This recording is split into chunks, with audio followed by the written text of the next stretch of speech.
감사합니다. 오늘도 국제개발협력 포럼에 이렇게 많이 참여해 주시고요. 그리고 오늘은 특별히 이제 그 미얀마 편으로 오늘 시간을 가지도록 하겠습니다. 특강은 첫 번째는 이제 이백순 대사님 이제 나오셔서 이제 특강을 해주실 텐데요. 주 EU 대표부, 주 UN 대표부에서 이제 활동을 하셨고요. 미얀마에서는 대사로 이제 역임을 하셨습니다. 나오실 때 크게 박수로 환영해 주시기 바랍니다.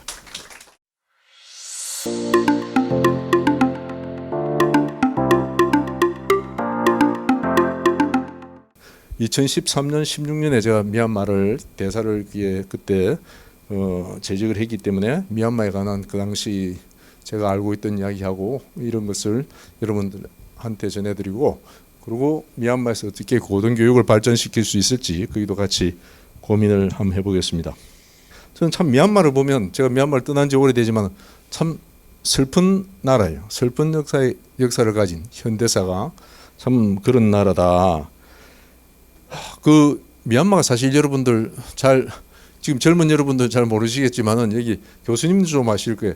70년대 초반까지는 미얀마가 한국보다 여러 면에서 나았던 나라예요. 그래서 제일 비근한 예로 축구하면 한국이 항상 아시안에서도, 그때는 국제적으로 월드컵 이런 데 별로 이렇게 신경 못 써. 아세안 축구 게임에서 좀 우리 하려고 그러면 우리 발목을 꼭 잡는 나라가 미얀마한테 져. 그러니까 미얀마가 그 당시 축구도 잘했다는 이야기는, 국가가 발전하면, 경제가 발전하면 모든 분야가 발전해요. 문화가 발전하고 체육도 발전하고 다 이렇게 같이 발전해요. 근데 지금은 미얀마에는 아예 이제 축구팀이 존재가 없어요. 그 당시에는 버마라 그랬죠. 그렇죠. 지금은 베트남이 이제 축구가 좀 아시안에서 지금 많이 나아지잖아요.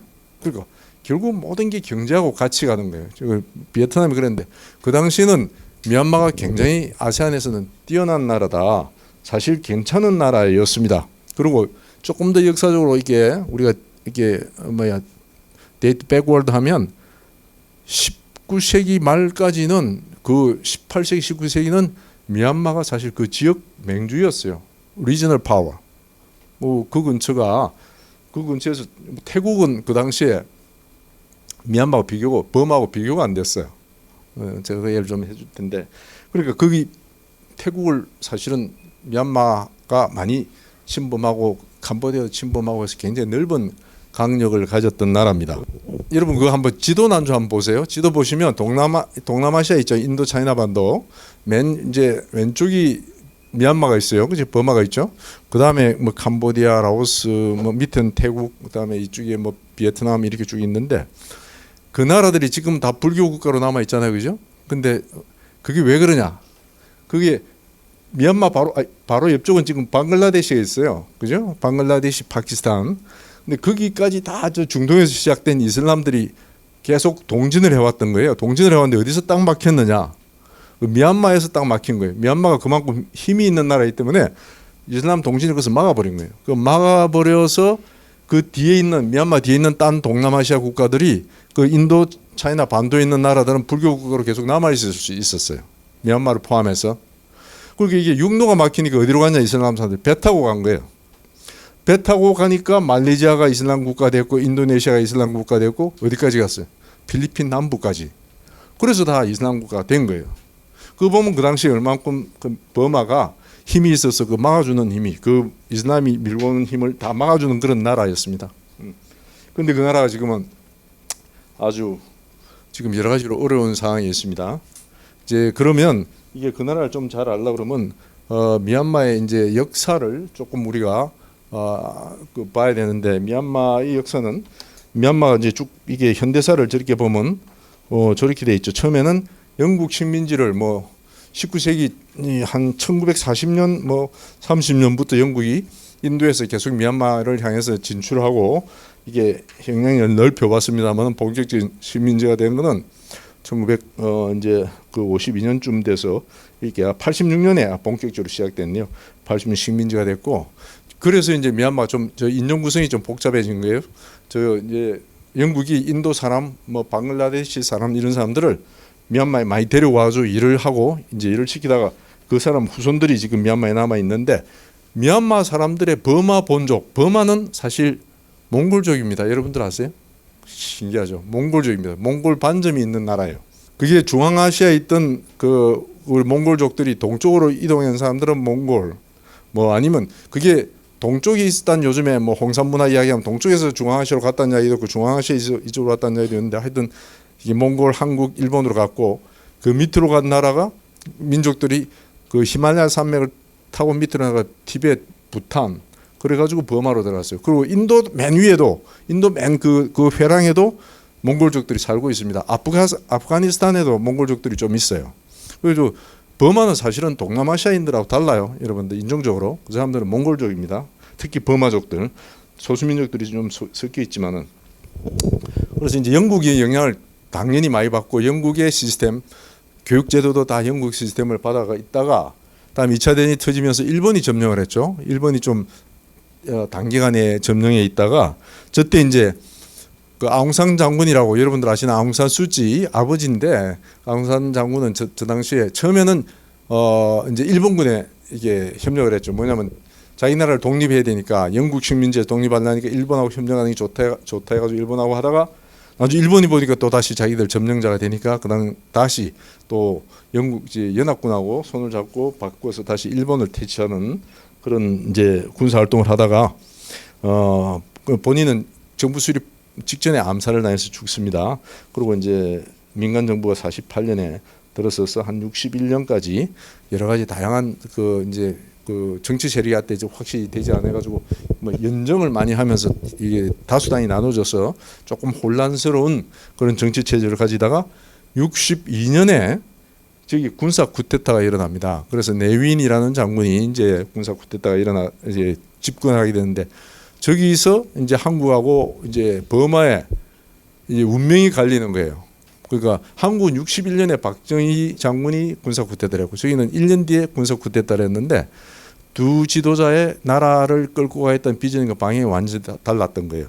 저 나라는 네빈 장군은 버마식 사회주의로 가야 돼 있다 이렇게 이야기를 했어요. 그러니까 그것도 일견 그 나라로 보면 이해가 돼요. 버마는 사실 모든 게 뭐 이렇게 사는 게 풍족하고 물자가 많고 그리고 국민들이 불심이 굉장히 깊어요. 그러니까 저게 버마식 사회주의는 어떻게 보면 불교식 사회주의예요.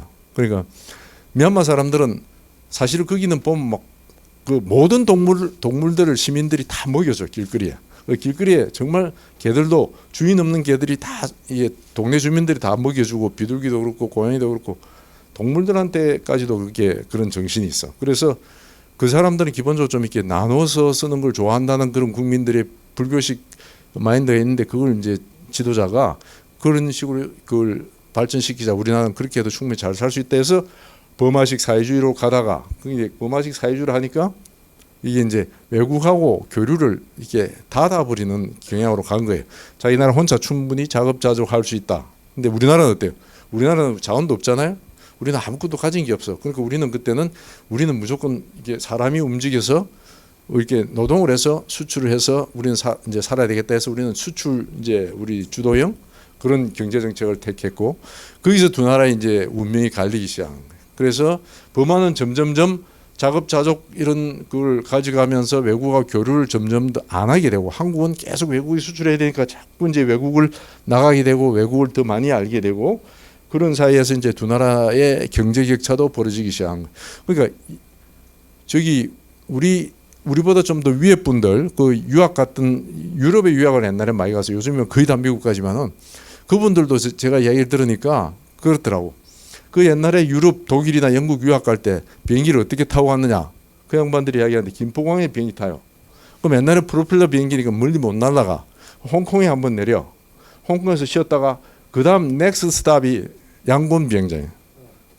거기서 했다가 저기 뭐 캘크타 내렸다가 바그다드 거쳐서 이제 유럽 들어가요. 그 사람들 그렇게 몇 번 스탑해 갔는데 양곤이 그때는 태국 공항 별로 없었다는 거예요. 태국은 알려지지도 않았어. 그런데 태국이 사실은 미얀마에서 군부 쿠데타하다가 미얀마가 저런 식으로 가니까 이제 일본 사람들도 미얀마에 그때 굉장히 자기들이 2차 대전 때 해보니까 아 이게 천연자원이 풍부하고 좋은 나라거든. 그러니까 일본에 많이 투자했는데 군사 정부가 이게 폐쇄주의 정책을 취하니까 일본이 태국으로 넘어가서 방콕을 키우기 시작한 거예요. 그래서 그때부터 방콕이 이제 더 국제적인 도시로 되어버리고 양곤이 사실은 국제적인 도시였고 양곤이 그 당시에 그 영국에서 나오는 뭐 영국이 자기들을 갖고 와서 그런지 모르지만 국제 대학 평가하는데 보면 아시아에서 제일 좋은 대학 동경대학, 두 번째 좋은 대학 양곤대학이었어.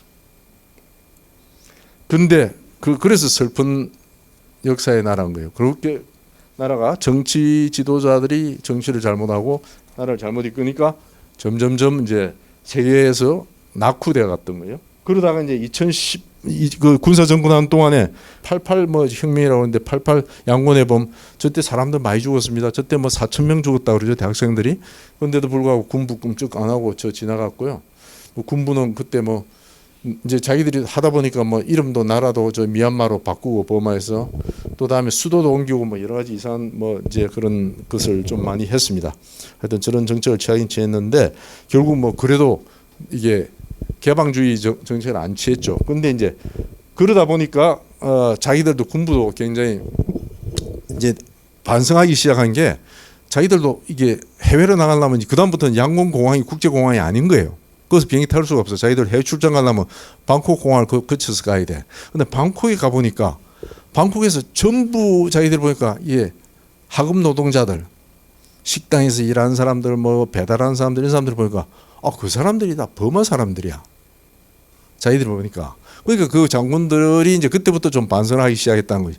한때는 자기들이 19세기 말까지는 태국을 완전히 자기들이 지배했던 나라인데 그 나라에 자기 국민들이 가서 식모한다.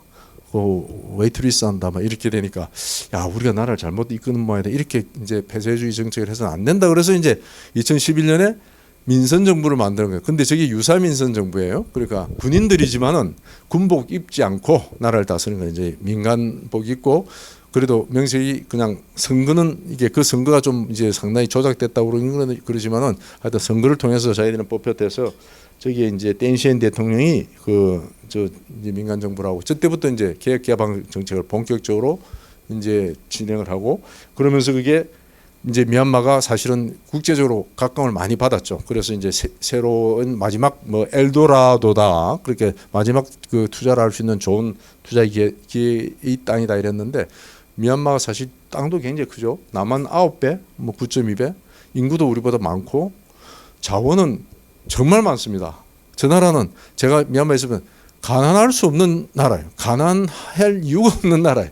그 자기들 갖고 있는 자원만 해도 굉장히 부자인데 그게 자원이 지금 이게 밑에 국민들한테 안 가고 이제 딴 데로 흘러서 그렇지 굉장히 그 자체로는 괜찮은 나라입니다만은 지금 저런 모양입니다. 근데 그래서 이제 국민들이 군부에 대한 반감이 있죠. 그게 전부 부가 이제 한쪽으로만 전부 흐르고 딴 데 안 흐른다는 그런 때문에 이제 국민들이 그리고 아웅산 수지 여사가 아버지 후광도 있고 이러니까 이제 2016년에 다시 두 번째 선거할 때는 군부들이 예상했던 것보다 훨씬 강하게 당연히 뭐 사실 저렇게 될 거라고 생각했지만 아웅산 수지 여사가 이제 지도자로 이제 뽑혔죠. 뽑혀가 이제 5년을 한 거죠. 사실은 올해 이제 5월달에 2차 그 아웅산 수지 정부가 들었어야 되는데 군부들이 보니까 이제 이게 좀 아웅산 수지가 계속 그걸 이제 정권을 잡으면 자기들이 이제 권력 기반이 약해야 되겠다는 생각을 들으니까 뭐 2월달에 쿠데타를 했습니다. 그래서 지금은 다시 이제 저거는 정부도 아직 안 들어서고 지금 아주 애매한 상태입니다.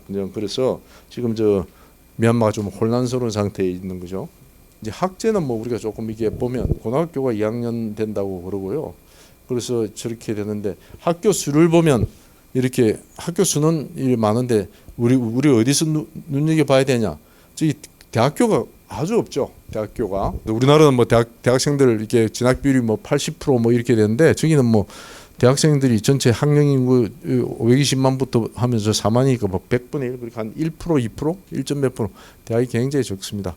그 대학이 또 적은 게 문제가 아니고 왜냐하면 제가 88년도 아까 제가 그랬잖아요. 그 사람들이 이제 양곤에 보면 학생들 시위하고 나서 군부가 학생들에 대해서 두려움을 느낀 거예요.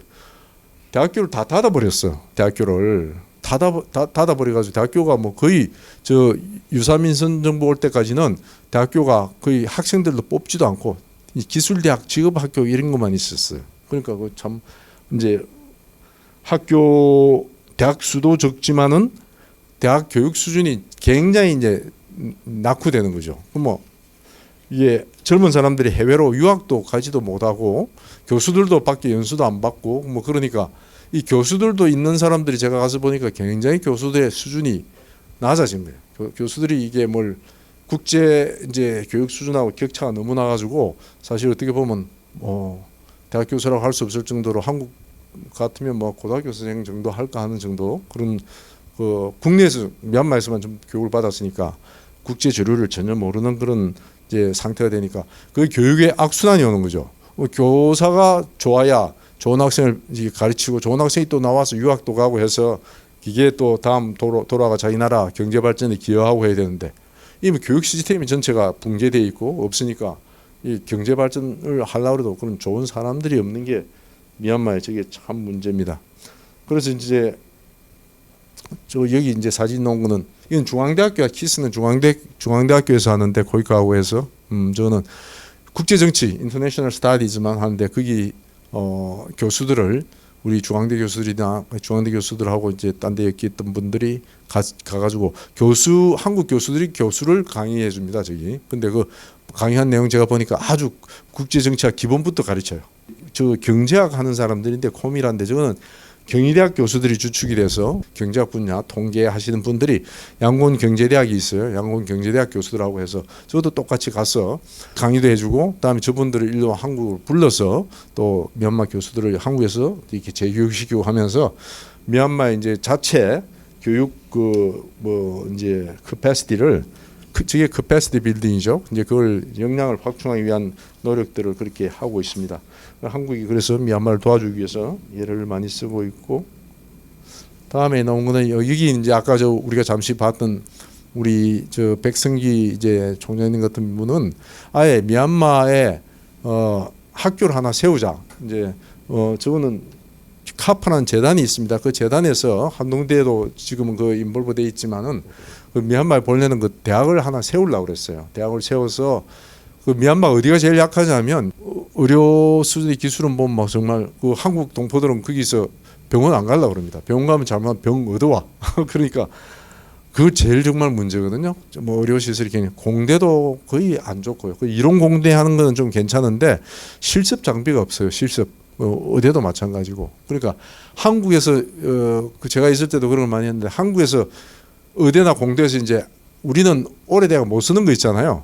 안 쓰는 거를 한국에서 그것도 폐기물 처분하기도 곤란하다 그런 이야기인데 수송비만 있으면 그 수송비만 한국에서 부담해주면 미얀마 보내달라고 해서 미얀마 그 대학으로 그게 오는 게 많습니다. 코이카에서 그런 또 비용도 좀 부담해주고 그러면 미얀마에서는 그게 다 하나가 기자재가 없기 때문에 열심히 쓰고 하는 그런데 그런 의대 공대 약하고 상대가 없어요. 그 경영대 이런 경영대가 없고 그다음에 예체능 쪽 대학이 거의 없습니다. 그거는 기술 아주 필요한 기술직 대학들만 거기 있는 거고 그 외의 대학은 잘 없죠. 뭐 인문은 있는데 그래서 이제 그런 이게 카파에서 아예 대학을 지어서 하려고 그러는데 적어도 지금 잘 안 되는 거죠. 지금 아웅산수치 정부부터 굉장히 인허가 문제로 굉장히 시간을 끌면서 지금 잘 안 돼가지고 저걸 이제 한동대하고 같이 해서 미네르바 대학 형식으로 하자. 온라인 형식으로 이제 바꾸어서 진행하려고 이렇게 이제 하고 있습니다. 그래서 사실은 오프라인에서 캠퍼스가 설립됐으면 좋은데 땅까지도 다 이렇게 부지를 받았는데 그게 자꾸 변경되는 바람에 그걸 못 낸 거죠. 미얀마가 사실은 지난 군사 정권 50년 동안 사실 그게 암흑기라고 봐야 되거든요.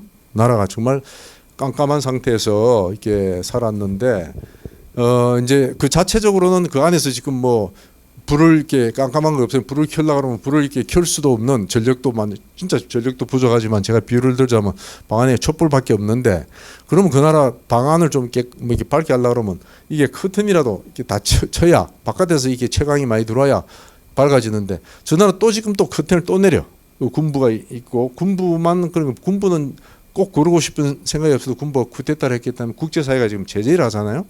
국제 교류가 다 끊어졌잖아요. 그러니까 저기는 다시 커튼이 내려오고 있는 상황. 그럼 방안이 다시 어두워지는. 그렇게 저기 이제 미얀마가 암흑기로 가는데 지금 암흑기가 지난 50년 동안 암흑기에 그렇게 나라가 내려갔는데 조금 올라 그러다 다시 내려갔는데 이게 지금 얼마나 오래 갈 것인가 참 이게 걱정거리예요. 근데 이게 빨리 상태가 끝났으면 좋겠는데 여러분들 뉴스를 보셨는지 모르지만 하여튼 저게 저 나라 지금 정리가 안 되고 있습니다. 뭐 군부가 확실히 지금 완전히 성리 선언을 하고 국제사회에서 정부 승인을 받지도 못하고 있고 시민들도 완전히 포기하지도 않고 시민들도 지금 간헐적으로 계속 이제 저항도 하고 뭐 무장투쟁도 하고 이러니까 지금 사실은 저 무정부 상태예요. 뭐 군부가 잡고는 있지만은 국제적으로 승인을 못 받으니까 저게 무정부 정부니까 이게 하나도 제대로 국제사회에서 이게 국제 교류를 하는 역할을 할 수 없으니까 저게 답답한 노릇이고 그러니까 미얀마는 지금 점점 경제적으로 또 더 어려워지는. 그 나라 지금 그 짜시라는 화폐가 있는데 화폐가 제가 그 있을 때만 해도 한국 돈하고 거의 비슷했어요. 가치가 달러당 그 환율이 지금은 뭐 거의 3분의 1로 1년도 채 안 돼서 내려갔다 그러니까 저게 얼마나 참 안타까운 일이고 그 나라 국민들한테는 얼마나 고통스러운 일이겠습니까? 근데 미얀마 국민들이 아까 몽골족이라고 그런 이야기도 했지만 여러 가지 전 살아보면서 한국하고 굉장히 비슷한 점이 많아요. 사람들이 건면해요.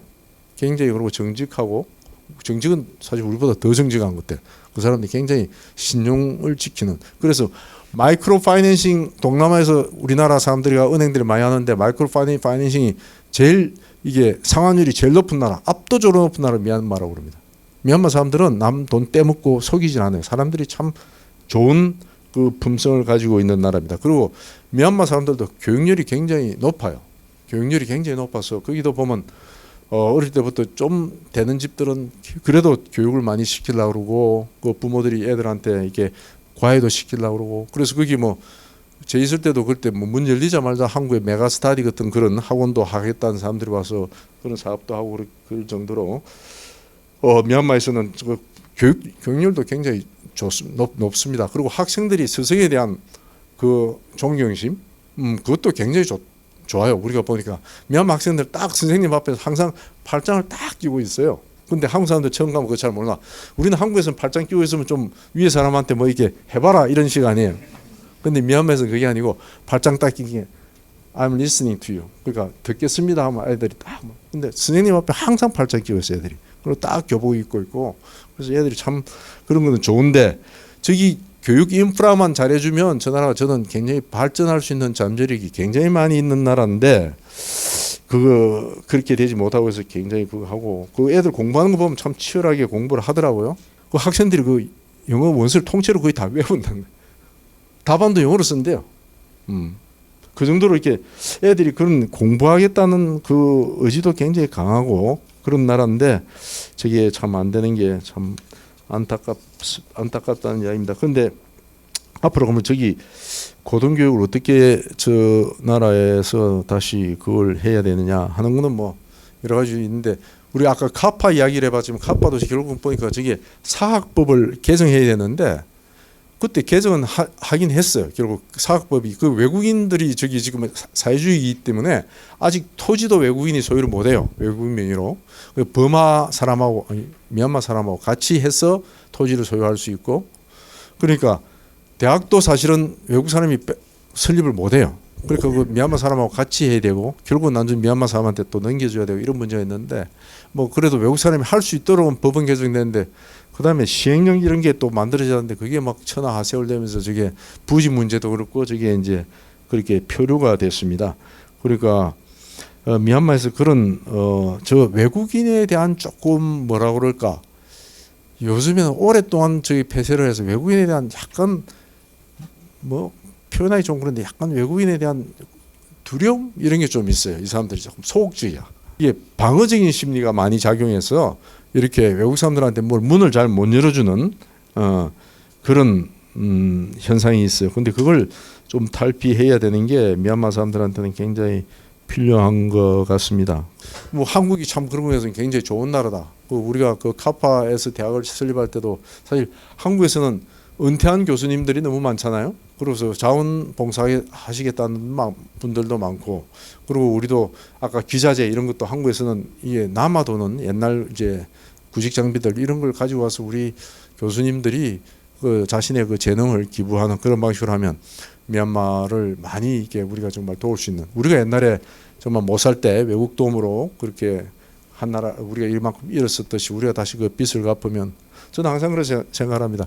한 사람을 이렇게 교육을 잘 시켜서 한 사람을 바꾸면 그 사람 인생을 바꿔주면 그것도 인생에 굉장히 보람 있는 일이에요. 근데 한 학교를 세워서 그게 뭐 몇천 명, 몇만 명의 학생들을 그 사람들한테 이렇게 삶에 희망을 주고 새로운 그 길을 열어준다는 것은 너무나 중요한 일이라고 생각해서 우리가 꼭 미얀마에는 그 미얀마의 상황이 좀 좋아지면 미얀마 고등교육이 좀 더 일어날 수 있도록 우리가 이런 면에서 도왔으면 좋겠습니다. 근데 이제 그 중에서 아까 어떻게 보면 온라인 방식으로 하는 게 저게 새로운 방식이 아닐까 하는 저도 생각을 해요. 지금 코로나 상황에서 전 세계적으로 지금 비대면이 많이 확산되고 있고 저 나라는 여러 가지 지금 뭐 토지도 그렇고 행정 절차 인허가 이런 문제가 너무 시간이 많이 걸리니까 그 진짜 오프라인에서 오프라인 캠퍼스를 진짜 이렇게 세우는 게 너무 힘들어요. 그럴 때는 차라리 온라인으로 가서 온라인에서 이게 어쨌거나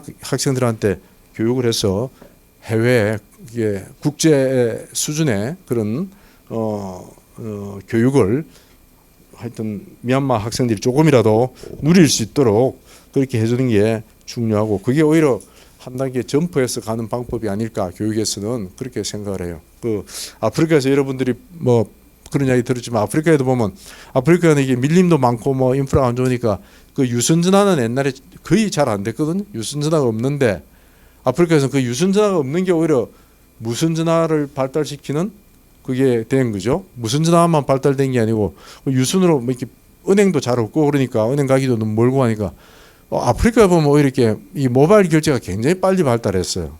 그게 거꾸로 앞에 게 워낙 인프라가 없으니까 그걸 뛰어넘어서 차라리 그런 식으로 모바일로 가버리는 거예요. 그러니까 아프리카에 있는 사람 식민지 국가들이 그 있던 사람들 뭐 나이지리아도 그렇고 뭐 세네갈 뭐 그런데 가나 가봉 이런 사람들이 저기 프랑스나 그 영국 가고 자기들 식민 종주국 갔다가 거기서 해보려고 그러면 이게 잘 안 된다는 거 아니야 모바일 결제가. 그러니까 자기 나라에서 아프리카에서 되는데 이 자기 식민지 국가 옛날 종주국인데 이게 안 돼. 아프리카 사람들이 오히려 놀랜다는 그게 역설인 거예요. 그러니까 그 발전에 있어 단계를 오히려 뛰어넘을 수 있는 그런 게 오히려 차라리 미얀마에서는 그 가능하지 않겠냐는 그런 생각을 해보면서 그런 데 대해서 우리가 좀 집중해야 되지 않을까 하는 그런 생각을 하면서 다시 질의응답 시간에 여러분들한테 다시 돌아오겠습니다. 네, 감사합니다. 두 번째 강의는 조금 전에 말씀드렸던 것처럼 이동현 지부장님이 이제 특강을 해주시겠습니다. 현재 미랄복지재단 미얀마 지부장으로 계시고요, 미얀마 한동 아세안 작업혁신센터장으로도 이제 계십니다. 박수로 맞아주시기 바랍니다.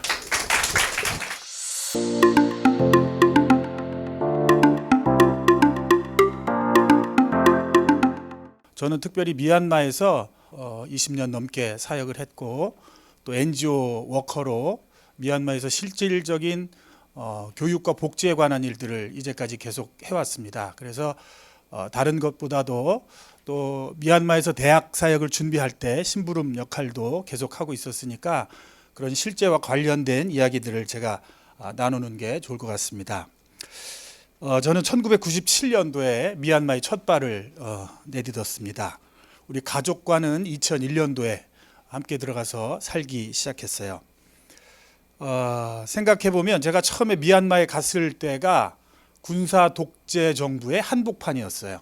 1962년부터 뭐 2006년, 2011년까지 군사 독재가 계속 됐다라는 표현이 맞을 거니까 그때 당시에 저는 이제 오랫동안 준비해서 어느 지역에 가서 선교 사역을 할 것인가, 어느 지역에 가서 삶을 나누고 그들에게 도움을 나눌 때에 제한된 저의 역량이지만 그것들이 좀 극대화될 수 있을까 고르다가 여러 지역들도 많이 방문을 해보다가 미얀마를 결정적으로 선택해서 가게 됐습니다. 미얀마에 가게 된 뭐 몇 가지 이유들이 있는데 되돌아보면 미얀마에서 딱 한 가지를 뽑아서 자랑을 해봐라, 미얀마를 소개해봐라 그러면 대사님도 말씀해 주셨듯이 저는 미얀마 사람이에요. 여러분들이 미얀마 사람들을 얼마나 접하셨는지 모르겠지만 다른 곳하고 좀 더 구별되게 미얀마 사람들 안에 있는 성품 있잖아요. 정말 사람을 배려하고 존중하고 어른들을 공경하고 선생님들의 가르침을 받아서 정말 순수한 것이 많이 보존되어 있는 어찌 보면 한국은 여러 가지로 특화되고 발전했다고 그러지만 우리가 또 소중한 것을 잃어버리지 않았나 그런 생각도 하게 되는데, 미얀마에서 그런 것들을 발견할 수 있게 돼서 저는 첫 번째로 미얀마에 대한 사람들에게 가장 큰 매력을 느꼈습니다. 그리고 선교적인 가능성이나 그리고 어둠의 긴 터널을 계속 지나가고 있었어요. 끝이 보이지 않는 터널 가운데 있을 때 제가 미얀마에 도착을 했다고 생각을 합니다. 전기도 들어오지 않았고 군사 정권의 거듭된 독재 속에서 대학은 걸핏하면 2년 3년 문을 닫았었고, 정권을 유지하기 위해서 교육과 문화와 그 모든 것들이라도 어떠한 행위라도 할 수 있는 지도자들이 다스리는 나라였기 때문에 특별히 제가 미얀마의 초반기에 전국을 다니고 여행을 하면서 어린이들을 만나고 청년들을 만났을 때 너무 좋은데 가장 안타까웠던 게 무엇이었냐면, 이 청년들이 꿀 수 있는 꿈이 없어요. 희망이 없어요. 가능성이 없어요. 너무나 답답한 그 현실 속에 갇혀 있는 미얀마의 청년들을 보면서, 청소년들을 보면서 이들에게 어떤 도움을 줄 수 있고 나눌 수 있고 소개시켜 줄 수 있을까라는 그런 생각과 계획을 가지고 미얀마에서 20년 넘게 일을 했습니다. 주로 복지하고 교육에 관련된 그러한 사업들을 진행을 했고요. 가장 가난한 빈민 지역에서 퓨처 스타스라고 하는 어린이 교육센터를 운영을 했었고, 또 전국을 다니면서 이렇게 교육의 기회가 균등하지 않는 청소년들을 대상으로 소수 종족의 청소년들을 지방마다 다니면서 보석 찾기 하듯이 불러 모아가지고 가장 대도시 양곤에 청소년 기숙사를 만들어서 그 아이들을 공부시키고, 그 아이들이 공부하고 나서 또 기회가 된다면 또 한국으로 유학을 보내고, 그러한 일들도 계속을 했었습니다.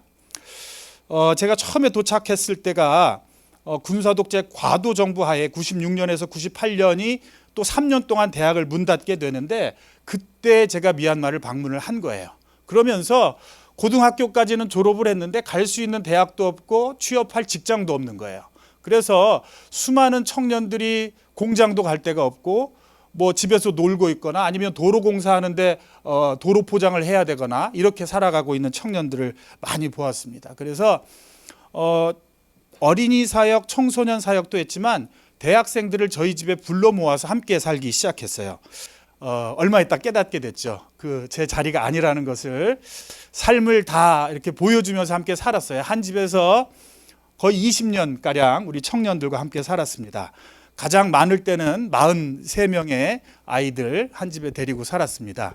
저희 집사람 저기 앉아 있는데, 우리 가정 안에서도 우리 청년들과 함께 자라났고요.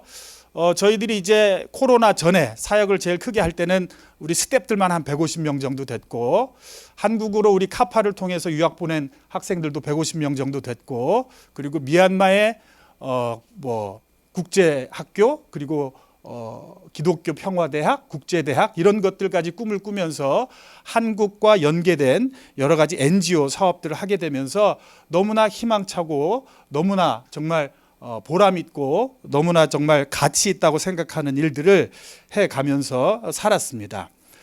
이러한 사업과 이러한 심부름들도 했었고, 또 최근에는 우리 한동대학교와 함께 한동 아세안 창업혁신센터를 바로 코로나 직전에 우리 총장님도 오셨었고, 저희 센터 안에 또 사무소를 두고 센터를 두어서 제가 센터장으로서의 몇 가지 사역을 열심히 하다가 이제는 뭐 코로나, 더더군다나 군사 쿠데타 때문에 모든 것이 다 스탑된 상태로 지금 있습니다.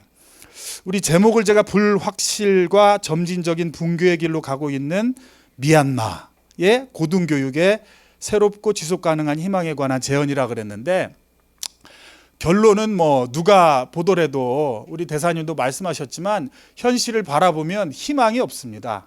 가능성이 없을 것 같아요. 조만간 어떤 결정이 나고 정치적인 결론이 난 다음에 새롭게 다시 건설을 하고 교육을 생각해야 될 텐데, 지금의 상황은 마치 제가 처음에 미얀마에 도착했던 25년 전으로 돌아간 것 같은 느낌, 그 답답함들이 있습니다. 그런데 결론적인 차이는 또 무엇이냐면, 그래도 우리는 희망을 가지고 제언을 몇 가지 해보는 거예요. 미얀마의 폐쇄적인 교육 환경이나 열악한 행정 절차나 여러 가지 것 가지고는 도무지 불가능한 상황들이 많이 있습니다. 그러나 그럼에도 불구하고 최소한 유사 민간 정부였던 2011년부터 2019년까지 근 10년 동안 새롭게 우물 밖을 벗어나서 이 개방의 형태를 가지고 인터넷을 자유롭게 쓰는 상황에서 공부를 하고 학습을 했던 젊은 세대들이 있습니다. 일명 Z세대라고 불리우는 이 세대들이 물론 지금 이제 미얀마 군부를 반대하는 뭐 NUG나 그리고 뭐 시민 불복종 운동이나 그리고 PDF라고 하는 이제 시민군의 형성이 되어서 주도적인 역할을 하지만 이 Z세대의 희망을 걸어 볼 수밖에 없는 것이 지금의 현실입니다. 포럼의 주제가 코로나만 가지고도 전 세계가 절망 가운데 있고 고등교육이 어려워지는 현상이 많이 있는데 미얀마에는 코로나로도 피해가 아주 컸어요. 하루에 2,000명의 사망자가 나오던 때도 있었으니까. 그러나 요즘은 이제 코로나가 조금씩은 잠잠해지고 있고요.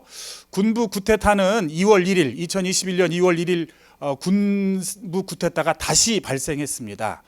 지난 50년 넘는 군부가 지속되다가 민간 정부로 이양됐다가 다시 이제 쿠데타가 발생한 상황에서 우리 특별히 Z세대 젊은이들을 중심으로 88년도에 일어났던 8888 민주화 항쟁보다도 훨씬 더 지금 강력하게 반군부 투쟁을 하고 있습니다. 그러던 중에 민간인들은 1,156명 이상 사망을 했고 7,600명 이상이 체포되었고 2,000명가량이 현재 정치범으로 또 수배되고 있습니다.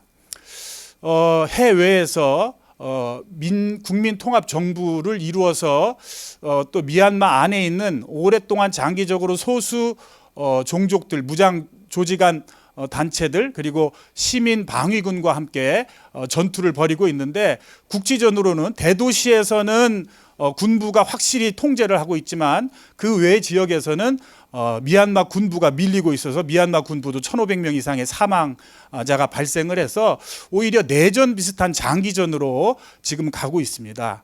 물론 이제 국제적인 상황 또 아세안에 대한 단체들의 또 세계 시민들의 여러 가지 압력 이런 것들이 작용도 하고 미얀마 안에서 무엇인가 결정적인 역할을 해서 무엇인가 빠른 변화를 가져와야만이 미얀마가 새롭고 무엇인가 변화의 가능성을 찾을 수 있다고 생각을 합니다.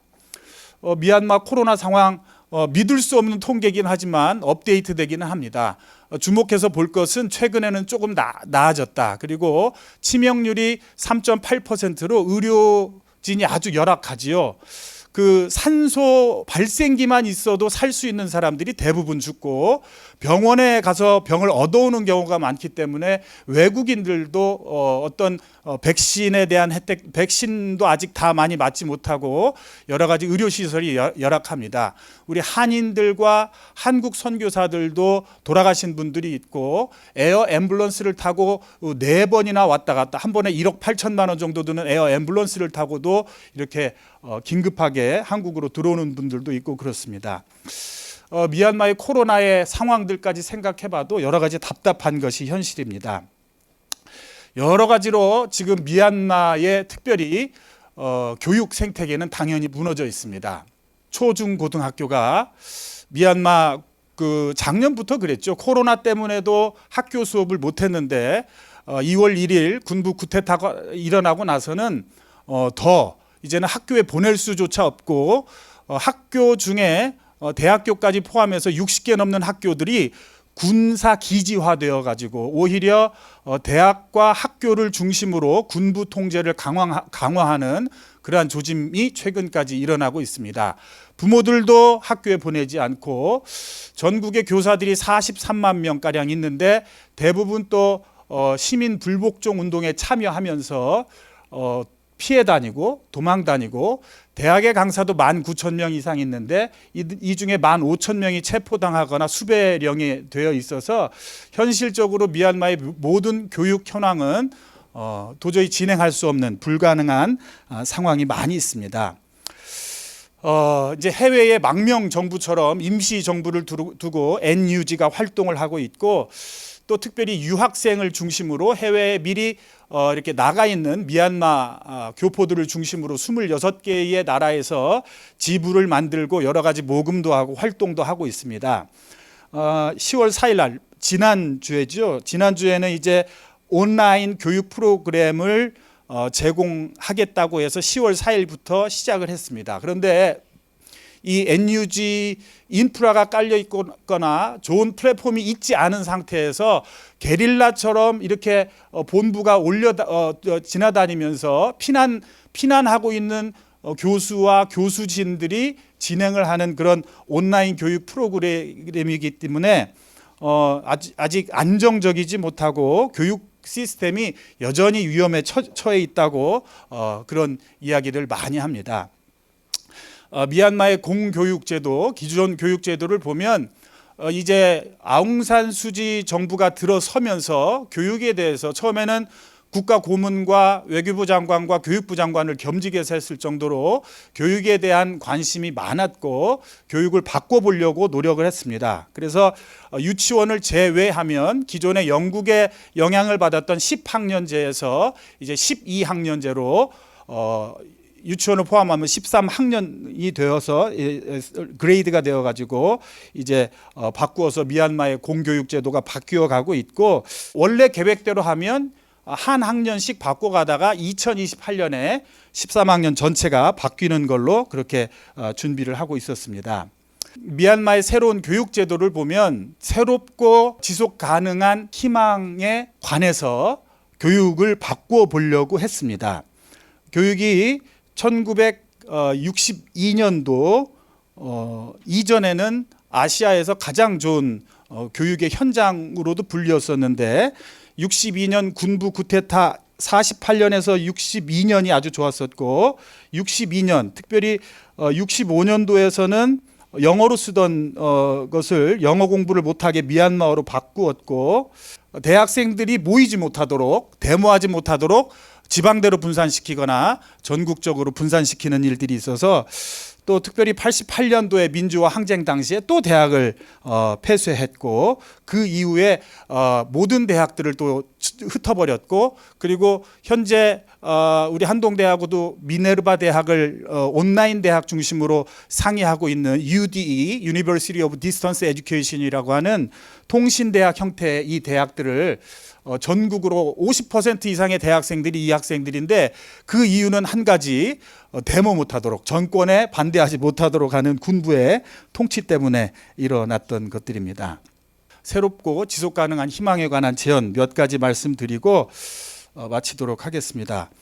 첫째는 희망이 별로 없어요. 그래도 소망을 두고 기대하는 것은 정치적으로 경제적으로 다시 물러났습니다. 수십 년을 뒤처졌습니다. 그런데 한 가지 희망이 있는 것은 교육의 희망이 있습니다.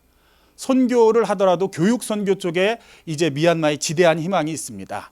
중국이 비디오 테이프를 건너뛰고 CD나 USB로 바로 건너갔던 것처럼 미얀마도 이런 어떤 오프라인의 기능이나 이런 것들을 충분히 건너뛴 교수님들, 전문가들이 계속 이야기하고 있는 온라인에 관련된 여러 가지 특화된 교육이 가능하다고 보는 것이고요. 그 중에서 이것을 가능하게 하는 것은 민주화와 개방의 역할, 교육의 중요성을 절실하게 인식했던 Z세대, 2011년부터 10년 동안 세계화 교육을 받고 인터넷의 영향력을 받았던 이 세대들이 지금의 가장 중요한 자원이기도 하다라는 이야기입니다. 그동안에 군부는 장기 독재를 통치 수단화하기 위해서 민족주의를 이용을 했었고, 주종족인 버마족, 그리고 불교도라는 종교, 그리고 이기적인 애국심을 이용해가지고 기독교를 때로는 반군부 세력으로 비판하고 로힝야 무슬림들을 대항해야 될 애국심을 고취시켜야 되는 대상으로 이야기하면서 많은 국가 체제를 지휘했다는 것을 우리는 볼 수가 있습니다. 그래서 이 Z세대를 통한 온라인 교육 시스템을 어떻게 해서든지 우리 한동대학교에서 중점을 두고 있지만 몇 개의 외국 대학들도 추진을 하고 있는데 이런 것들, 이런 컨텐츠들이나 인프라들이 잘 빨리 연결됐으면 좋겠다. 특별히 돌아갈 수도 없고 머무를 수도 없는 사람들이 많이 있습니다. 이미 유학을 갔거나 해외에 흩어져 있는 미얀마 학생들입니다. 이 학생들이 처음에는 기회 그리고 경험을 통해서 유학을 갔는데 지금은 정신을 바짝 차렸어요. 나라 잃은 서름이 무엇인가? 희망 없다는 것이 인생에서 어떠한 결과를 가져오고 나에게 얼마나 큰 영향을 미치는가? 나뿐만이 아니라 내 이후에 다음 세대가 없어져 버린다는 것이 얼마나 큰 절망인가를 깨닫기 시작해서 이제 해외에 흩어져 있는 미얀마 유학생들을 중심으로 네트워크를 하고 연결을 해서 반드시 이들이 이런 온라인 교육 콘텐츠에 함께하면서 무엇인가를 제작하고 실행할 수 있는 그런 일들이 생겼으면 좋겠다. 그리고 여러 가지로 함께 하고 있는 물론 다른 교육들도 중요하겠지만 한동 아세안 창업혁신센터처럼 이렇게 현실적으로 그들의 삶에 도움을 줄 수 있는, 제가 기대하기는 이제까지는 폐쇄적이지만 군부 정부도 더 이상 저항할 수 없어서 은행도 열리고 외국인들이 들어갈 수 있는 길도 다시 열리기 시작했습니다. 저도 이제 12월 이후에는 다시 들어가려고 하는데 그러한 미얀마를 또 방문하면서도 일어날 수 있는 여러 가지 일이 있다고 생각을 하고, 한 아세안 친선협회 카파처럼 미얀마에 어떤 형태로든지 고등교육이 가능할 수 있는 이런 프로젝트들이나 손을 내미는 것들, 그들과 희망을 함께 나누는 것들을 계속해서 포기하지 않고 하는 그런 일들이 됐으면 좋겠습니다.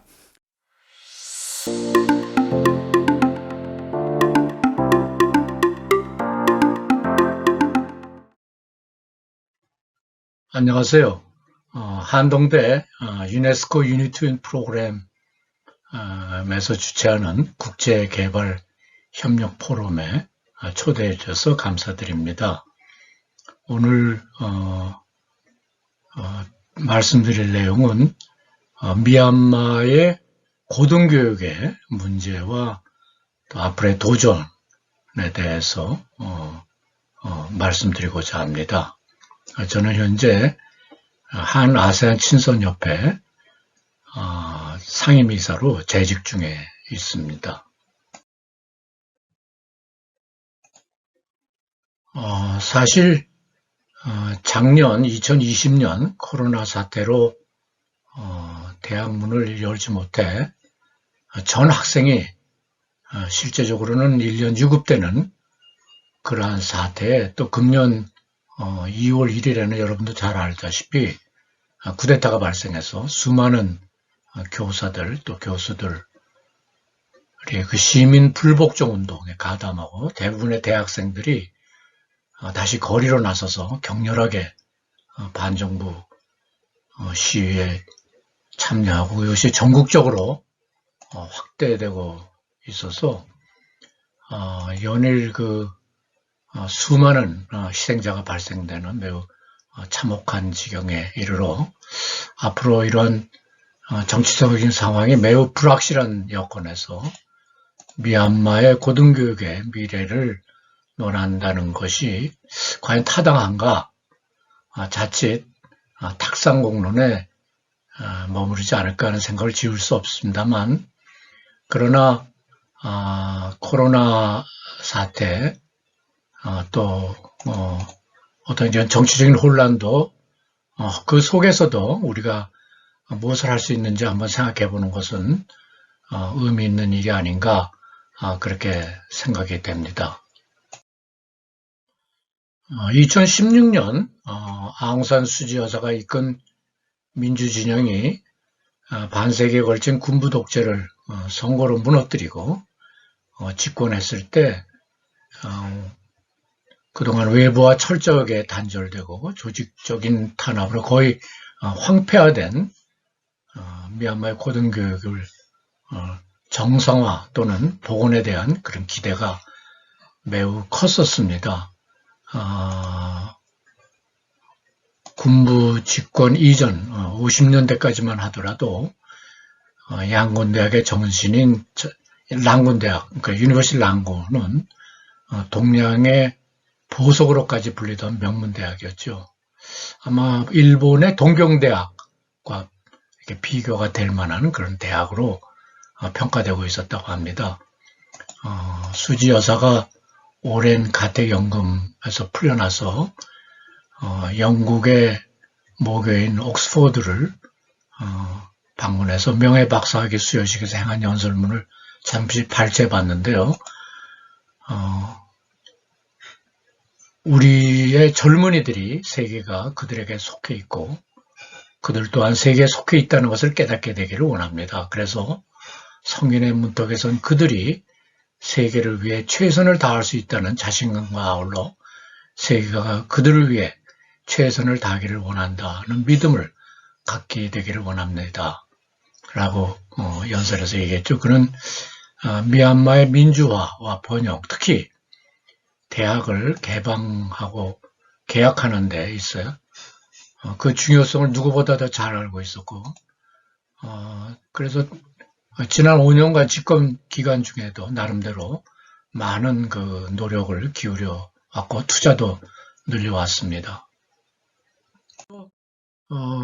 미얀마가 개혁 개방에 맞춰 유네스코 유니트윈 프로그램의 일환으로 양곤 공대 또 양곤 컴퓨터 대학 등 그 학생, 교수, 시설 지원 같은 걸 나서게 되는데 저도 2017년 1월에 그 지원을 받아서 미얀마 최고의 영재들이 모였다고 하는 양곤 국가대학에 일주일간 그 프로그램의 유니트윈 프로그램의 일환으로 재료공학과 3, 4학년 학생들을 대상으로 특강을 한 경험이 있습니다. 여기 그 사진이 있는데요. 몇 가지 참 인상적이었던 점은 우선 양곤 공대의 상황이 제가 50년 전에 서울공대에 입학했을 때 그 상황과 너무도 유사해서 제가 그 50년 전으로 돌아간 듯한 느낌을 받았고요. 또 그 공과대학임에도 불구하고 여기 사진에 같이 대부분 학생들이 여학생들 뿐이고 또 88년 그 학생 소요 사태 이후에 대학이 폐쇄되어서 오랫동안 그래서 학문의 전통이 단절되어서 그 실력 있는 그 교수들은 다 퇴임을 하고 아주 젊은 교수들이 그렇게 지금 가르치고 있는데 그런 한 가지 인상적인 건 교수 학생들이 이런 새로운 것을 좀 배우고자 하는 그 의욕과 열정 하나는 매우 대단했던 그런 기억이 납니다. 2016년 민주정부가 수립되고 대학도 본격적인 그런 개혁 개방에 나섬에 따라서 양곤을 비롯해서 여러 도시와 대학을 방문할 기회를 가졌는데요. 한국 그 드라마에 대한 열풍과 함께 한결같이 한국에서 배우고 또 한국을 따라하고자 하는 열망이 매우 뜨거운 것을 실감하게 되었습니다. 미얀마는 농업급에 매우 유리한 세계적 아주 유리한 환경을 갖추고 있을 뿐만 아니라 초원자원도 풍부하고 또한 인구는 뭐 저희랑 비슷합니다만 그 인적 자원의 어떤 그런 그 퀄리티라고 할까요? 그건 매우 취약해서 여기 그 보여주신 것 같이 2018년 월드뱅크에서 발표한 휴먼 캐피털 인덱스, 이 인덱스는 주로 교육과 이제 의료 수준, 건강, 국가적인 어떤 건강 상태 이런 것들을 이제 종합해서 만든 그런 인적 자원의 어떤 퀄리티를 나타내는 건데요. 뭐 여기 나왔듯이 한국은 세계에서 싱가포르 다음으로 두 번째로 나타나 있죠. 그에 비해서 미얀마는 벵글라데시 또는 라오스, 인디아 같이 동양에서도 매우 하위권에 매우 취약한 그러한 나라로 이렇게 분류가 됩니다. 결국 미얀마의 미래는 어떻게 이런 인적 자원을 좀 개발하느냐 해서 그 교육과 의료 체계의 발전에 달려 있다고 보아도 아마 과언이 아니고요. 그런 면에서 한국이 미얀마가 그 미래 발전에 가장 바람직한 미얀마의 가장 바람직한 모델로 그렇게 얘기가 되고 있습니다. 사실 그동안 군부 독재 시절에도 일본은 미얀마에 많은 투자를 해오고 그 민간 부분에서도 여러 가지 휴메니타리안 그런 그 지원을 많이 해왔으면 여기 그 일본과 한국의 지난 한 50년간의 그 성장을 비교해 보면 일본은 그 산업화 근대화가 잘 알다시피 1980년 명치 유신부터 시작해서 이 사람들이 1990년대에 약 2, 3만 불 시대까지 성장했거든요. 그러니까 거기까지 달성해 가는데 약 130년이 걸린 데 비해서 한국은 한국의 경우는 사실 1960년부터 본격적인 산업화를 시작하면서 2010년도에 저희들이 2, 3만 불 시대에 들어서게 됐죠. 그러니까 불과 한 반세기 만에 저희들이 2, 3만 불의 그런 비교도 중상위권 그런 그 나라로 이렇게 성장해 왔습니다. 뿐만 아니라 여기에 그동안 그 대학 또 대학생 수의 표현은 그동안 성장 추이를 보여주고 있는데요. 대한민국의 성장은 대학의 성장과 괴리를 같이 해왔습니다. 1945년 해방과 함께 시작해서 약 50여 년간 350개 각급 대학이 설립되고 학생 수는 350만 명까지 성장. 최근에는 조금 이제 출생률이 줄어들기 때문에 좀 줄어들고 있습니다만 이러한 대학의 성장과 한국 산업화, 민주화의 성장은 궤를 같이 하고 이를 사실 견인해 왔다 해도 과언이 아닙니다. 따라서 미얀마 입장에서 인구의 수나 또는 그 역사적인 배경과 함께 일본보다는 한국이 이런 면에서 분명한 선택이 되지 않을까 하는 생각입니다. 제가 미얀마에 인연을 맺고 미얀마에 관심을 갖고 미얀마를 많이 방문하면서 미얀마의 특히 고등교육에 대해서 관심을 갖게 된 계기는 2015년이었어요. 2015년 가을. 제가 이제 정년 퇴임을 하고 서울로 이제 이주를 했는데, 그 당시 오뚜기 식품을 창업을 해서 일본에서 우리나라 최대의 식품 회사의 하나로 이렇게 발전시킨 함태호 회장께서 큰 돈을 쾌척하는 게 하나의 계기가 됐습니다. 우리나라 최대 장애인들 자선단체로 현재 세계 23개국에서 다양한 교육, 의료 자선 사업을 펼치고 있는 미랄복지재단의 홍정길 이사장님은 이 기금을 미얀마의 고등교육 발전을 위해서 사용하고자 결정을 하셨고 특히 그 일환으로 국제대학 설립을 구상하게 됩니다. 그 과정에서 아마 오늘 앞에 발표해 주신 이백슨 당시 미얀마 대사와 또 미얀마에서 약 20여 년간 교육 선교 활동을 해오신 이동현 교수 아마 큰 역할을 하시게 됐지요. 한 아세안 친선협회 카파인데요. 그것을 발족하고 여기 나와 있으신 손봉호 교수님 또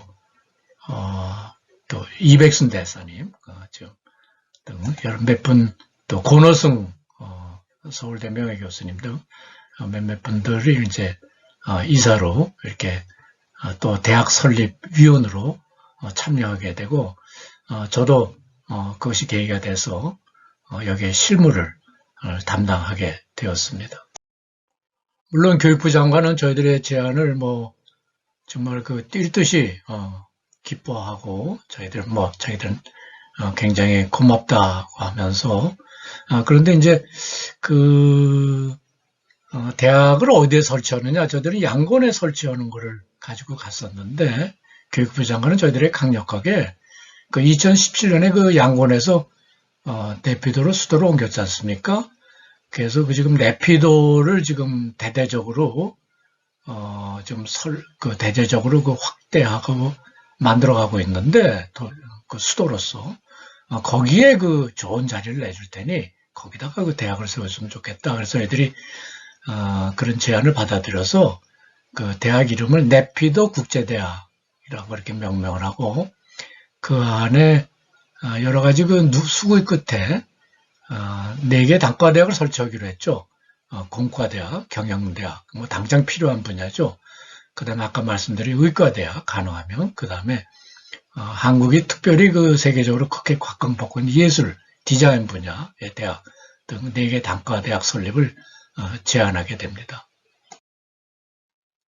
그래서 2018년 5월에 그 다음에 이제 대학 설립위원들이 미얀마 교육부 장관을 직접 방문하고 미얀마 정부가 제공하는 부지를 실사할 수 있는 기회를 가졌습니다. 여기 사진에 보시는 분이 교육부 장관이고요. 그 다음에 손봉호 교수님, 그 다음에 홍정길 우리 이사장님, 그 다음에 여기 교육부의 담당 국장들입니다. 즉시로 캠퍼스를 건립하기 위한 마스터 플랜을 하게 됐는데 위치는 미얀마 네피도의 가장 중심에 있는 그런 외교 부지로 마련된 중에 일부를 저희들한테 할애했죠. 그래서 거기에 마스터 플랜을 저희들은 프랑스 국립건축대학의 신영철 교수에게 부탁을 해서 설계를 한 사진입니다. 그런데 느닷없이 실무선하고 이제 여러 가지 협상하는 과정에서 부지 사용료를 이제 내라고 터무니없는 높은 가격을 요구해 와서 결국은 대학을 여기에 설립하는 것을 포기하게 이르고 그래서 대안으로 이런 부지가 크게 필요가 없는 그러한 온라인 사이버 대학을 구상하기에 이르렀습니다. 예, 그러던 차에 코로나19 사태가 이제 터지고 전 세계가 삽시간에 팬데믹 상황으로 특히 미얀마 같이 의료 인프라가 매우 취약한 국가는 거의 속수무책인 상황으로 특히 모든 학교가 문을 닫아서 전 미얀마 학생이 유급되는 결과로 이어지고 있고 최근에 백신 접종이 활발하게 이루어져서 일부 국가는 팬데믹 상황에 점차 벗어나고 있으나 미얀마는 접종률이 아직도 10%대에 머물러 있어서 상당 기간 물리적인 거리 두기가 이어질 것으로 예상되는데 엎친 데 겹친 격으로 앞서 이야기한 대로 지난 1월 1일에 군세 쿠데타로 대부분의 교사, 교수, 학생들이 반독재 투쟁에 가담하면서 닫혀버린 대학문이 언제 재개될지 전혀 예측 불가능한 사태가 이어집니다. 한 가지 불행 중 다행이라 여길 수 있는 것은 2012년 약 10년 전 스마트폰, 태블릿 또는 개인 PC 등을 이용한 인터넷 사용 인구가 불과 10% 미만에서 아프리카 대부분 국가들과 비슷한 그런 상황이어서 세계에서 가장 연결이 안 되는 그런 지역으로 있었는데 그리고 급격하게 이렇게 증가를 해서 전자기기의 보급률, 또 인터넷 연결하는 그 율이 주변에 인도나 중국 또는 뭐 선진국, 우리와 비교해서 거의 같은 수준이고, 뭐 품질 면에서는 아직 좀 미흡하기는 하나, 이 또한 상당히 빠른 속도로 개선되고 있습니다. 특히 SNS 연결과 또는 활용률은 우리나라와 비교해도 크게 뒤지지 않습니다. 이러한 그 디지털 기술의 발전과 보급은 사회 각 분야에 엄청난 변화를 가지고 왔음을 우리는 매일 절절하게 경험하고 있습니다만, 무엇보다도 교육에 끼친 영향과 이로 인해서 야기된 변화는 실로 혁명적이라 할 수 있습니다. 특히 코로나 팬데믹으로 야기된 국가 간, 지역 간, 개인 간 물리적 단절, 또 거리두기가 일반화되는 상황에서 디지털 기술의 그런 획기적인 발전과 보급으로 세계 모두가 모두에게 연결되는 그런 초연결 시대에 교육은 근본적인 변화가 불가피하고 이는 미얀마라고 예외일 수는 없다고 생각합니다. 오히려 전통적 교육의 인프라가 매우 취약한 미얀마의 경우에 있어서는 아마 이것이 절호의 기회가 될 수도 있지 않을까 하는 판단입니다. 에듀텍, 즉 디지털 기술이 교육 현장에 도입되는 것은 1980년대 개인용 PC가 출현하고 또 이것이 보급되기 시작하면서 촉발되게 되었는데요. 1990년대 교사들이 PC가 제공하는 다양한 프로그램, 워드, 파워포인트, 엑셀 등 그 교육과 연구에 활용되면서 교육의 질적 변화가 일어나게 됩니다. 80년대 제가 논문을 한 편을 국제학술지에 출판하는데 거의 2년 남짓 걸렸던 게 기억나는데요. 이것이 90년대 들어서는 약 2, 3개월로 단축되었죠. 또 동시에 PC의 성능이 크게 증가하고 또 PC가 인터넷으로 그렇게 연결되면서 2000년대에 들어서는 다양한 오디오 비주얼 교육 자료들이 생산되고 배포되고 또 실제 강의가 오픈 코스로 만들어져서 미국 유수대학의 강의가 무크로 전 세계에 제공되기에 이르렀던 거 여러분들 아마 잘 기억하실 겁니다. 그 결과 약 10년 전부터 2010년 학교 수업에 획기적인 변화가 일어나게 되는데요. 거꾸로 교실, 즉 강의를 듣고 익히는 공부는 집에서 PC로 하고 학교에서는 같이 모여서 숙제도 하고 선생님이 도와주는 데서 과제 또는 토론을 통해서 학습을 하는 PBL이라고 그러죠. 문제 혹은 그 과제 중심의 교육이 교육 현장에 확산되게 되었습니다. 최근에 그 코로나 사태는 이를 더 가속시키고 있습니다. 이러한 그 교육 현장의 그 혁명적인 변화는 결국 교사 중심의 티칭에서 학생 중심의 러닝으로 학생 개개인의 맞춤형 그 adaptive master learning으로 변화가 가능하게 되었습니다. 이런 변화는 21세 학생들이 갖춰야 할 기본 역량, 즉 창의력은 펀더멘탈, 즉 기본기를 얼마나 충실하게 마스터했느냐에 따라서 자연스럽게 배양되기 때문이죠. 그러면 그 21세기 학생들이 마스터해야 할 기본적인 역량은 무엇일까요? 대표적으로 4C가 주목을 받고 있는데 비판적인 사고, 또 창의적인 사고력, 또 효과적인 소통 능력, 또 협업 능력 등을 꼽고 있는 거 아마 여러분들도 너무 잘 알고 계시리라 봅니다. 따라서 학교는 모던 에듀텍을 활용해서 모든 학생이 이러한 기본 역량을 마스터할수록 도울 수 있어야 합니다. 이를 교육 현장에 구체적으로 실행하는 것이 미네르바 대학이 구현한 능동적 학습 능력 그런 솔루션입니다.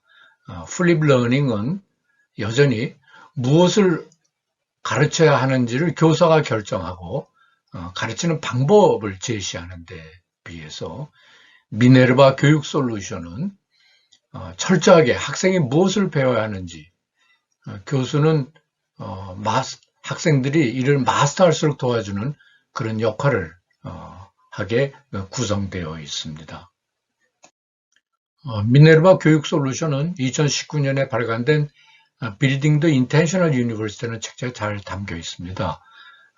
대학의 교육 이념은 학생들에게 지식의 전수보다는 인류에 공헌할 수 있는 비판적인 사고를, 비판적인 지혜를 배양함을 교육의 이념으로 삼고 2014년에 개교해서 지금 세계적으로 큰 주목을 받고 있습니다. 실제로 1학년에서는 물리, 화학, 수학, 철학, 역사 등 기본 과목들을 배우는 게 아니라 대신 4C를 배우게 되는데요. 이를 통해서 습관적 사고력, habit of mind, 또 넓게 응용이 가능한 기초 개념, foundational concept을 배우게 됩니다. 학생들은 그 주어지는 학습 자료를 미리 읽고 숙달한 후에 온라인 능동학습 포럼에서 토론과 협업을 통해 학습 주제를 익히게 됩니다. 교수는 가르치는 것보다는 학생들이 빠짐없이 이 포럼에 참여하고 그래서 이를 통해서 학습이 이루어지도록 도와주는 그런 퍼실리테이터 역할을 합니다. 2학년이 되면 5개 전공 분야, 인문, 수리과학, 경영, 자연과학, 사회과학 중 한두 개를 선택해서 코어 과목을 이수하고 3학년이 되면 전공별로 그 심화 과정, 컨센트레이션인데요. 수리과학에서는 여기 예로 6개 심화 과정을 보여주고 있습니다만 그 심화 과정을 거쳐서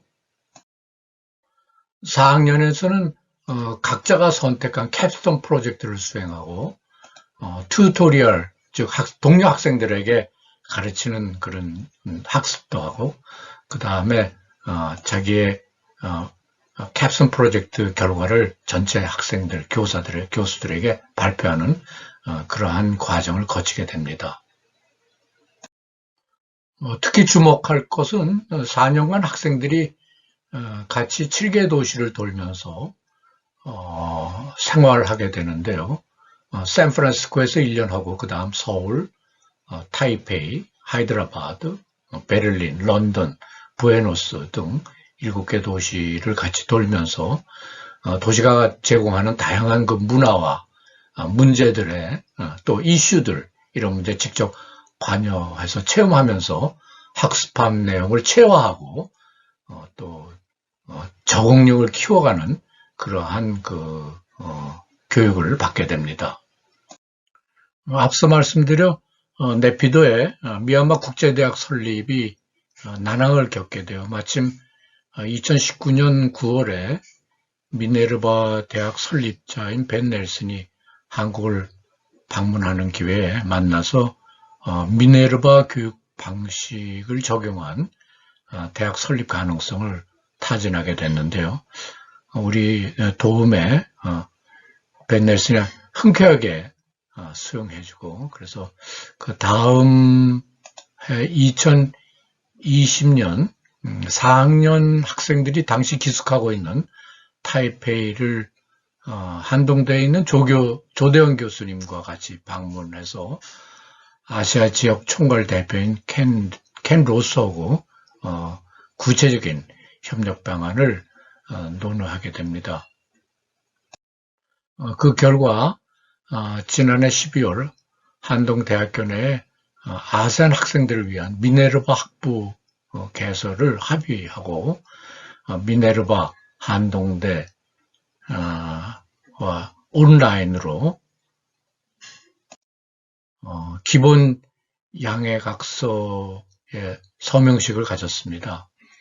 여기에 한동대 장순웅 총장, 여러 보직 교수님들, 또 미네르바의 벤 넬슨, 여러 스태프들, 또 카파의 홍정길 이사장님, 비롯한 여러 이사님들이 참석했는데요. 현재 그 결과로 2023년 개교를 목표로 열심히 준비하고 있습니다. 교육은 미네르바의 학습 내용과 능동 학습 포럼을 그대로 도입하고 기숙대학은 포항, 서울을 포함해서 양곤, 방콕, 자카르타 등 동남아시아 주요 도시를 검토 중에 있습니다. 지금 열심히 준비 중에 있는데요. 이 준비되는 아시안 미네르바 대학 설립이 세 기관의 협력이 잘 이루어져서 아직 정치적으로 또 경제적으로 사회적으로 낙후한 아세안 지역의 미래를 선도할 그런 역량을 갖춘 인재를 배출할 뿐만 아니라 특히 이 지역의 미래 고등교육을 선도하는 역할을 담당할 수 있기를 기대하면서 발표를 마치겠습니다. 지금까지 경청해 주셔서 매우 고맙습니다.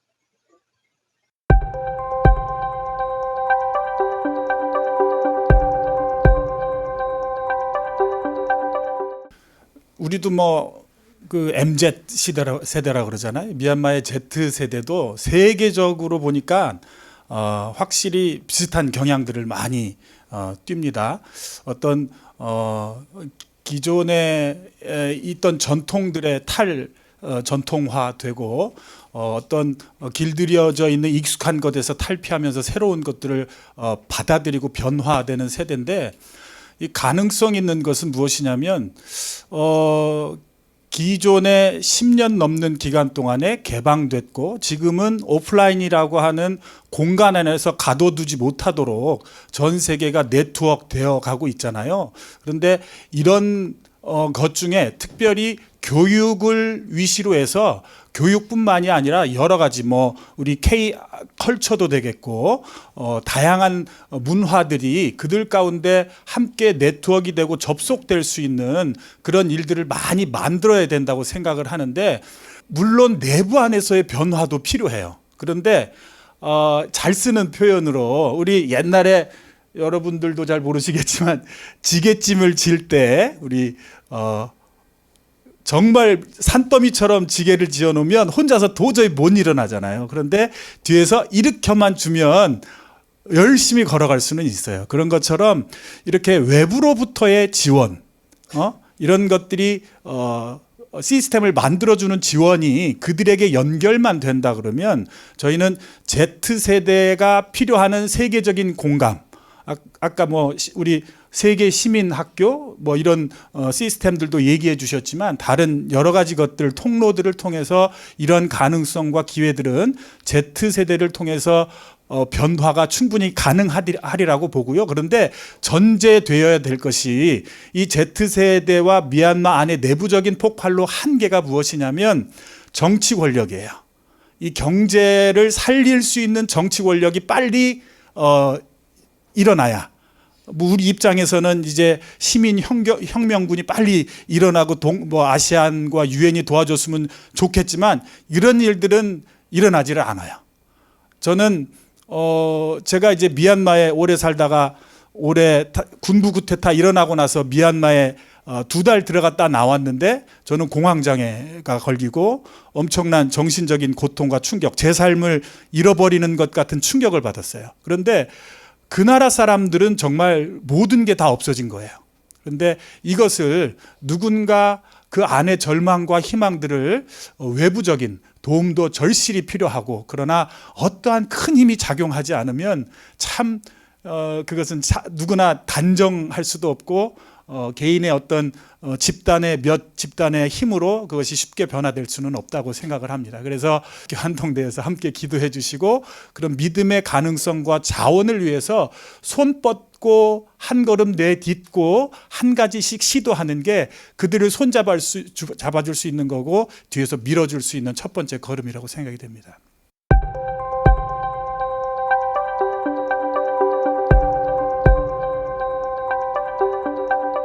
우리 이제 ADSL이나 이런 라인 이런 거보다는 다 이제 공중파로 온라인이 되기 때문에 이제는 갑자기 이제 온라인 컨텐츠나 이런 데도 접속할 수 있는 환경이 다 됐고요.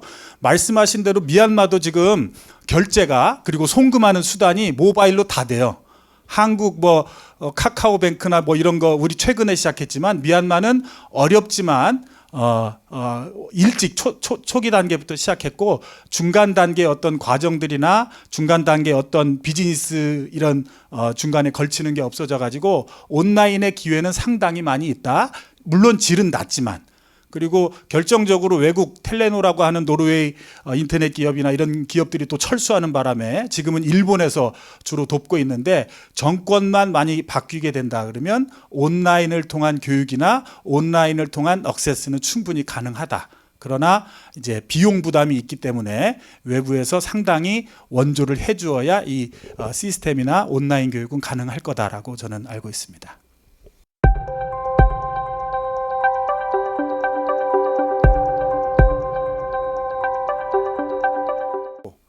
근데 기술대학은 많긴 많은데 아까 얘기했지만 기술대학이 있어도 기자재가 너무 형편없어서 배운 게 가서 이렇게 보니까 굉장히 수준이 굉장히 낮아요. 그래서 다시 우리 코이카 이런 데서 다시 그 다 기자재를 주고 자동차 수리 자동차 이게 정비 이런 것도 거의 그냥 제대로 교육받지 못한 상태에서 나와서 교육 수준이 굉장히 낮습니다. 그때 캠이라는 거 그런 거는 처음으로 우리가 코이카에서 그런 거 지원해 주니까 이제 처음 애들이 배워서 설계하는 거 있죠, 그죠? 그래서 그런 사람들이 또 그나마 있다고 그래도 기술학교 나와서 취업을 별로 할 데가 없죠. 그러니까 그 나라 경제가 발전을 해야 회사가 있고 공장이 있고 이래야 이게 취업이 되는데 암만 그래도 취업되는 게 없어요. 그러니까 그거 보니까 좀 취업이 된 사람들 내 보니까 이게 토목 건설한 친구들, 그 친구들은 그 당시에 이제 길이 이제 처음 만들고 막 건물들이 올라오고 하니까 그 친구들은 그 분야에서는 이제 일을 하는데 나머지는 거의 취업이 잘 안 되죠. 예, 그런 형편이었습니다.